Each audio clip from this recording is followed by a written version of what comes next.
Бұл жәрмеңке бұрынғы жәрмеңкеден өзгерек. Өткізілетін орны сол баяғы, бірақ ұйымдастырылуы ерекше болып отыр. Ауылдық шаруалар кәсіпкерлер палатасына жаз бойы жұмыс жасамаған жәрмеңкенің қайта ұйымдастырылуын бір емес бірнеше рет сұраған соң өтініштерді жерде қалған жоқ.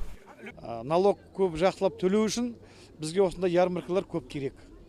Ярмарка түгіл тағы да фирменің магазиндер ашылса, адамға арзан болар еді, бағасы тұрақты болар еді. Қазір пока бензин қымбаттаса да біздің алма фирмамыз әлі бағаларын көтерген жоқпыз. Әу баста орталық алаңда ұйымдастырылып келген бұл жәрмеңкені шаһардың санитарлық тазалығына жауап беретін мамандар жаптырғанды. Өнім ережеге сай сақталмайды, саудадан қалған қоқыстар да қала тұрғындарының денсаулығына кері әсер етеді деген қорытынды бойынша ала жаздай мұнда арзан бағадағы өнімдер сатылған жоқ. Осы кемшіліктерінің орнын толтырып, бір шаруалардың өтінішін екі орындаған кәсіпкерлер палатасы енді жәрмеңкешілер ассоциациясын құрыпты. Өндірушілердің құқығын қорғау үшін ашылған ассоциация.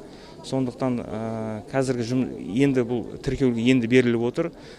Біздің маңызды бірінші алғашқы жобамыз бұл бағанағы өндірушілерді алып-сатар базарларынан келетіндердің құқығын қорғау. Сондықтан осы биылдан бастап екінші күн ашылып жатыр.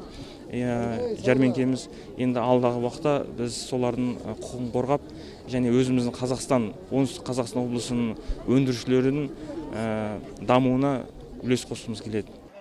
Жәрмеңке ойдағыдай өтті. Өнім мол, таңдау көп, бағада арзан.